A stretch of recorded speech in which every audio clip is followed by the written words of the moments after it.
వీక్షకులకు స్వాగతం. నమస్కారం.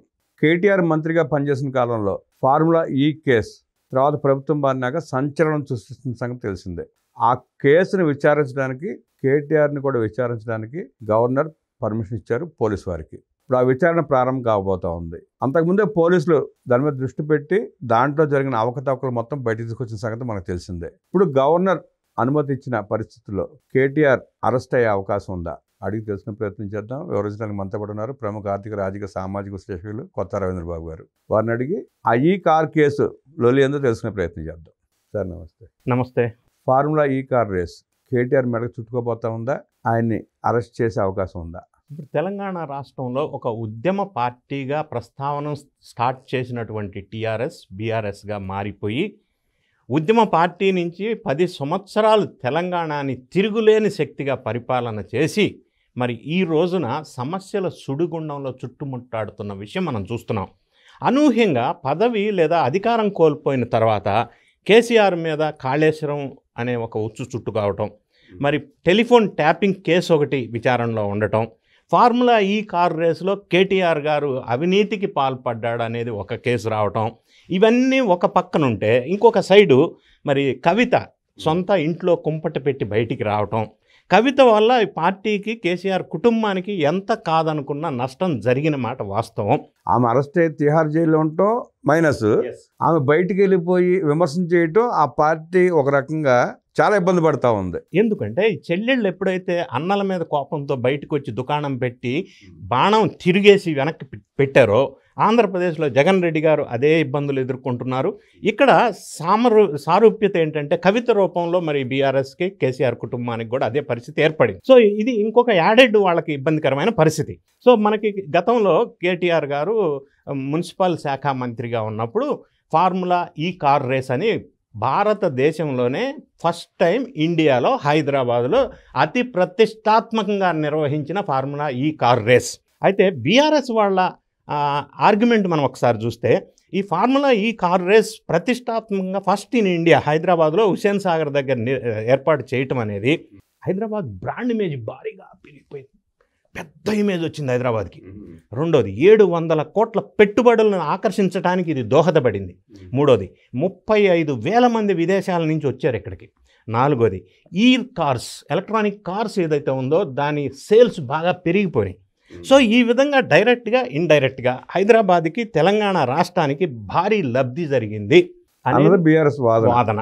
సో ఇప్పుడు కేసు పూర్వపరాలు మనం పరిశీలించినట్టయితే వాళ్ళ వాదన ఎలా ఉన్నప్పటికీ అందులో నిజాలు మనం పక్కన పెడదాం. అంటే అది కరెక్టా అవునా అనేది విషయం వేరే పక్కకు పెడితే ఇప్పుడు అలిగేషన్ ఏంటంటే ఈ కేటీఆర్ ఆ సంబంధిత శాఖ మంత్రిగా ఉన్నప్పుడు 55 crores మున్సిపల్ అడ్మినిస్ట్రేషన్ నిధులని దుర్వినియోగం చేసి ఈ ఫార్ములా ఈ కార్ రేస్ వాళ్ళకి ఇప్పించాడు నిబంధనలు అతిక్రమించి. అంటే వితౌట్ ప్రాపర్ ప్రొసీజర్ వీళ్ళు డీవియేట్ చేసేసి ఈయన ఆదేశాల మేరకు అప్పట్లో ఉన్న అధికారి అరవింద్ కుమార్ నేతృత్వంలో మున్సిపల్ శాఖ నుంచి అప్రూవల్ లేకుండా అమౌంట్స్ రిలీజ్ అయినాయి. నంబర్ 1. మరి ఇది కేవలం నిబంధన ఉల్లంఘనైనా అంటే కాదు. ఆ 55 కోట్ల రూపాయల్లో 45 కోట్లు వెనక్కి వచ్చేసినాయి. ఎట్లా వచ్చినాయి? ఎవరికి వచ్చినాయి? కిక్ బ్యాక్స్ ఎలక్ట్రోలర్ బాండ్స్ రూపంలో ఈ సంస్థ వీళ్ళకి వెనక్కి ఇచ్చేసింది 45 crores.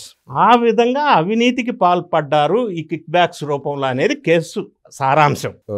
ఇది ఒక్కసారి మనం ఇన్ డెప్త్లోకి వెళ్తే ఎలక్షన్ నోటిఫికేషన్ షెడ్యూల్ వచ్చిన తర్వాత ఈ అమౌంట్ ట్రాన్స్ఫర్ చేశారు. నంబర్ 1. నంబర్ 2, ట్రాన్స్ఫర్ చేసేటప్పుడు పౌండ్స్ రూపంలో విదేశీ కరెన్సీ రూపంలో వేరే సంస్థకి ట్రాన్స్ఫర్ చేశారు. అట్లా చెయ్యాలి అని అంటే ఆర్బీఐ అప్రూవల్ తీసుకొని బ్యాంకు వాళ్ళు చేయాలి. అది తీసుకోకుండా చేశారు, which is again A violation. అలా చేయటం వల్ల ఐటీ వాళ్ళు దీనికోసం ఈ ట్రాన్సాక్షన్లో 8 crores పెనాల్టీ వేశారు. ఆ 8 crores మున్సిపల్ అడ్మినిస్ట్రేషన్ శాఖ పే చేయవలసి వచ్చింది. సో ఇదొక అవినీతి. సో ఇట్లా ఇరుక్కుపోయారు. అయితే ఇది రేసు జరిగింది ఎలక్షన్కి ముందు ఫిబ్రవరిలో రేస్ కండక్ట్ చేశారు. అందులో ట్రైపార్టియేట్ అగ్రిమెంట్ జరిగింది. మున్సిపల్ అడ్మినిస్ట్రేషన్ శాఖ ఒకటైతే ఫార్ములా ఈ రేస్ కార్పొరేషన్ ఆపరేషన్స్ ఒకటైతే మరి ఈ కేసులో గ్రీన్ కో సంస్థకి సంబంధించిన సిస్టర్ కంపెనీ స్పాన్సరర్గా ఉంది ట్రైపార్టియేట్ అగ్రిమెంట్. కాలక్రమేణా ఏంటంటే ఫార్ములా ఈ రేస్ 9 సిరీస్ 9 అయిపోయిన తర్వాత ఈ స్పాన్సర్ కంపెనీ వెనక్కి వెళ్ళిపోయింది కొన్ని విభేదాల వల్ల. సో దాళ్ళు అప్పుడు ఈ మున్సిపల్ అడ్మినిస్ట్రేషన్ నుంచి వీళ్ళు అమౌంట్ పే చేశారు. పే చేసినప్పుడు ఈ నిబంధనలు వైలేట్ చేశారు, కిక్ బ్యాక్స్ వచ్చినాయి అనేది ప్రధానంగా ఆరోపిస్తున్నటువంటి అంశం. దానికి తగ్గట్టుగానే వీళ్ళ దగ్గర కాంగ్రెస్ ప్రభుత్వం దగ్గర రేవంత్ రెడ్డి దగ్గర ఖచ్చితంగా డాక్యుమెంటరీ ఎవిడెన్సెస్ ఉన్నాయి. అయితే కేటీఆర్ గారు మాజీ మంత్రివర్యులు, మరి మాజీ మంత్రివర్యుల్ని ఛార్జ్ షీట్ వేయాలన్నా ప్రాసిక్యూట్ చేయాలన్నా గవర్నర్ గారి అనుమతి అవసరం as per prevention of corruption act 1988. ఎందుకంటే అపాయింటింగ్ అథారిటీ పర్మిషన్ తీసుకొని ప్రాసిక్యూషన్ చేయాలి. ఆ ప్రకారంగా వీళ్ళు సెప్టెంబర్లో గవర్నర్ గారికి వినతి సమర్పించారు. ఇప్పుడు గవర్నర్ గారు క్లియరెన్స్ ఇచ్చారు. సో ఇప్పుడు కేటీఆర్ గారి మీద ఛార్జ్ షీట్ వేసి ప్రాసిక్యూషన్ చేస్తారు. నంబర్ 1. నంబర్ 2, ఈ కేసులో అధికారి ఎవరైతే ఉన్నారో అరవింద్ కుమార్, ఆయన సెంట్రల్ సర్వీసెస్ అధికారి కాబట్టి ఆయనకు కూడా ఇట్లా ప్రాసిక్యూషన్కి ఛార్జ్ షీట్కి పర్మిషన్ ఇవ్వమని చెప్పి సెంట్రల్లో డిఓపిటి వాళ్ళకి అప్లై చేశారు. వాళ్ళు పర్మిషన్ ఇస్తే ఆయన్ను విచారణ చేస్తారు. ఇంకొక చీఫ్ ఇంజనీర్ బిఎల్ఎన్ రెడ్డి అని కేసులో అక్యూజ్డ్, ఆయన ఆల్రెడీ విచారణ చేశారు. కేసీఆర్ని 2 సార్లు విచారణ చేశారు కేటీఆర్ని. సో ఈ విధంగా కేటీఆర్ గారు కూడా ఈ కేసులో ఇరుక్కుంటాను అన్న సందేశం ఉందో లేదో తెలియదు, కానీ చాలా సందర్భాల్లో ఫార్ములా ఈ కార్ రేసులో నన్ను అరెస్ట్ చేస్తారా, చేయమనండి, రేవంత్ రెడ్డికి దమ్ముందా, నన్ను అరెస్ట్ చేసే దమ్ముందా, ధైర్యం ఉందా నిన్న కూడా అన్నాడు. ఇంకో విషయం కూడా అనాలోచితంగా మాట్లాడుతున్నారా, రెచ్చగొట్టడం కోసం రెచ్చగొట్టడం కోసం. ఎందుకంటే అరెస్ట్ చేస్తే సింపతి వస్తుంది, సింపతి వస్తే నెక్స్ట్ ఎలక్షన్లో దాన్ని వాడుకోవచ్చు. దోపిడీ చేసి సింపతి వస్తుందని ఎట్లా అనుకుంటున్నారు? అదొక ప్యాషన్ అయిపోయింది. ఆంధ్రప్రదేశ్ రాష్ట్రంలో రాజకీయాలను చూసి జగన్ రెడ్డిని చూసి అందరూ నేర్చుకుంటున్నారు. అంటే అరెస్ట్ అయ్యి జైలుకి వెళ్తే ఎలక్షన్లో సీఎం అవుతారనేది గతంలో ఎప్పుడన్నా ఉండేదా నానుడి. ఇప్పుడు కేజ్రీవాల్ విషయంలో కూడా అది ఫెయిల్ అయింది. కేజ్రీవాల్ అరెస్ట్ అయ్యి జైలుకి వెళ్తే మరి చీఫ్ మినిస్టర్ అవ్వలేదు కదా. అది కాదు. సో అది ఒక్కొక్కరికి కొన్ని సందర్భాన్ని బట్టి ఉంటుంది. సో ఇప్పుడు కేటీఆర్ గారి కామెంట్స్ ఈ విధంగా ఘాటుగా చేస్తూనే ఇంకొక మాట ఏమన్నాడు, నన్ను అరెస్ట్ చేస్తే నేను జైలుకి వెళ్తాను, హాయిగా ఎక్సర్సైజ్ చేసి ట్రిమ్ అయిపోయి పాదయాత్ర చేసి చీఫ్ మినిస్టర్ అధికారం చేపడతాను తెలంగాణలో అని కూడా అన్నాడు. అంటే ఇది రేవంత్ రెడ్డి సర్కార్ని కేటీఆర్ రెచ్చగొట్టే విధంగా ఎందుకు మాట్లాడుతున్నాడు అంటే ఒకటి. రెండోది, అరెస్ట్ తప్పదు అని వాళ్ళకి సంకేతాలు అంటే తెలుసుకున్నారా లీగల్గా కేసు స్ట్రాంగ్గా ఉంది అని ఒక డౌట్ కలుగుతూ ఉంది. ఏదేమైనా రేవంత్ రెడ్డి గారు మొన్న Jubilee hills bypoll election canvassing సందర్భంలో కూడా కేటీఆర్ గారు అరెస్ట్ తప్పదు, ఫార్ములా ఈ కార్ రేస్లో గవర్నర్ గారు అప్రూవల్ ఇస్తే మేము ముందుకెళ్తామన్న మాట కూడా వ్యాఖ్యానం చేశాడు. దాన్ని బట్టి చూసినట్టయితే ఈ ప్రొసీడింగ్స్ ప్రాసిక్యూషన్ కనుక వెళ్ళి మరి ఛార్జ్ షీట్ ఇచ్చేస్తే కేటీఆర్ అరెస్ట్ తప్పదు, అనివార్యం అనేది కూడా ఇప్పుడు సోషల్ మీడియాలో చక్కర్లు కొడతా ఉంది. రేవంత్ రెడ్డి కామెంట్లు చూసినా, కేటీఆర్ గారి రివర్స్ కామెంట్స్ చూసినా కూడా, ఈ కేసు ఇన్ డెప్త్ చూసినా కూడా మనకు ఆ విధంగా స్పష్టంగా కనిపిస్తూ ఉంది. సత్యం కంప్యూటర్స్ మైటాస్గా మారిన తర్వాత బొక్క బార్లో పడి దెబ్బతింది కంపెనీ. అలాగే టీఆర్ఎస్ కూడా బీఆర్ఎస్గా మారిన తర్వాత ఆ పార్టీ మనుగడ కూడా ప్రశ్నార్థకమైన పరిస్థితి వచ్చింది. అంటే వీళ్ళ వ్యవహార శైలి, ఆ పేరు మార్పు, సెంటిమెంట్ని కాదని పేరు మార్చుకోవటం ప్రజల్లో సుతారామ నచ్చల ప్రజలు. అంటే ఒకటి, ఇక్కడ మీరు పార్టీ సెంటిమెంట్ గురించి మాట్లాడారు. ప్రధానంగా టీఆర్ఎస్ ఏదైతే ఉందో లేదా కేసీఆర్ కుటుంబం ఏదైతే ఉందో ప్యూర్లీ సెంటిమెంట్ బేస్డ్ ఇంత స్థాయికి వచ్చిన మాట వాస్తవం. అదైతే దాని ప్యూర్ కోర్ క్వాలిటీయే సెంటిమెంట్.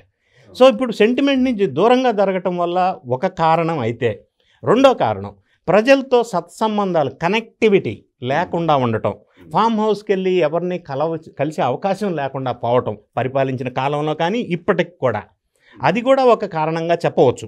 అంటే అధికారంలో ఉన్నప్పుడు ఎన్ని సంక్షేమ పథకాలు ఇంప్లిమెంట్ చేసినప్పటికీ మరి ప్రజలతో కనెక్టివిటీకి దూరంగా ఉండటం, ఎవరిని కలవకపోవటం, జగన్ రెడ్డి గారికి కూడా సేమ్ సారూప్యత ఉంది. అక్కడ కూడా ప్రజలతో కలవలేకపోవటం, ఈ 2 అంశాల వల్ల బీఆర్ఎస్కి దుస్థితి వచ్చింది. దీనికి తోడుగా రకరకాల అంశాలు యాడైన మాట వాస్తవం. సెంటిమెంట్తో సామ్రాజ్యాన్ని నిర్మించుకుని ఆ సెంటిమెంట్ నుండి ప్రజలను దూరం చేసి కుప్ప కూలిన టీఆర్ఎస్ పార్టీ బీఆర్ఎస్కి అవతారం చెందిన తర్వాత వాళ్ళ వికృత పోకడలతోనే ఇబ్బంది పడుతూ ప్రభుత్వాన్ని రెచ్చగొడుతూ జైలుకి వెళ్ళి జగన్మోహన్ రెడ్డిని ఆదర్శంగా తీసుకుని ఏదో చేద్దామని బొక్కబార్లా పడబోతున్న కేటీఆర్ గురించి అద్భుతంగా విశ్లేషించిన రవీంద్రబాబు గారికి ధన్యవాదాలు తెలియజేస్తూ నమస్కారం.